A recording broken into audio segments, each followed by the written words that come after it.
ദാ വന്നു കേട്ടോ. കുറച്ച് ദിവസങ്ങളായിട്ട് എല്ലാരും ചോദിക്കുന്നു ഞാൻ അധികം വീഡിയോസ് ഒന്നും ഇടുന്നില്ലേ, അപ്ലോഡിങ് ഇല്ല, എന്താ ചെറിയ ചെറിയ തിരക്ക്, പിന്നെ കുറച്ച് ബോഡിയൊക്കെ നല്ല വീക്കായിരുന്നു, പനി, അങ്ങനെ ബാക്ക് പെയിൻ, അങ്ങനെയൊക്കെ ചെറിയ ചെറിയ ഫിസിക്കലി ഉള്ള പ്രോബ്ലംസ് ഒക്കെ അതൊരു വശത്ത് കിടക്കുമല്ലോ. അതൊക്കെ അവിടെ നിൽക്കട്ടെ. എല്ലാ പാരൻസിനെ പോലെയും നമ്മളും വളരെയധികം എക്സൈറ്റഡും അതേപോലെ തന്നെ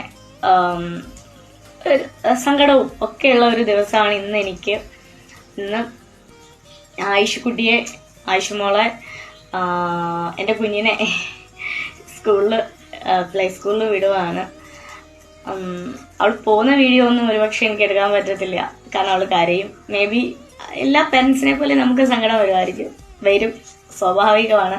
അത്രയും മണിക്കൂർ അവള് വേറൊരു കൈകളിലേക്കാണ് കൊടുക്കാൻ പോണത്. അവർ നന്നായിട്ട് തന്നെ അവളെ നോക്കുമെന്ന് നമുക്ക് വിശ്വാസം. അപ്പോൾ ഇനി കുഞ്ഞിന് വേണ്ടിയുള്ള കുറച്ച് ഫുഡൊക്കെ ഉണ്ടല്ലോ, ഇനി ചോറ്, അതുപോലെ സ്നാക്സ് ഒക്കെ, അതൊക്കെ ഞാൻ കാണിക്കാം. പിന്നെ പയ്യെ അവള് ഹാപ്പി ആകുമ്പോൾ അവളുടെ സ്കൂളും കാര്യങ്ങളൊക്കെ കാണിക്കാം കേട്ടോ. രാവിലെ തന്നെ കാര്യമായിട്ടൊരു മുട്ട പൊഴി. പിന്നെ കുഞ്ഞിന് സേമിയ പായസം ഇഷ്ടമാണ്, നട്ട്സ് ഒന്നും ഇല്ലാതെ. Lunch box, water bottle, snack box and French fries ആയിരിക്കും സ്നാക്സ് ആയിട്ട്. എല്ലാവരുടെയും പ്രാർത്ഥനയിൽ എന്നെ ഓർക്കുന്ന പോലെ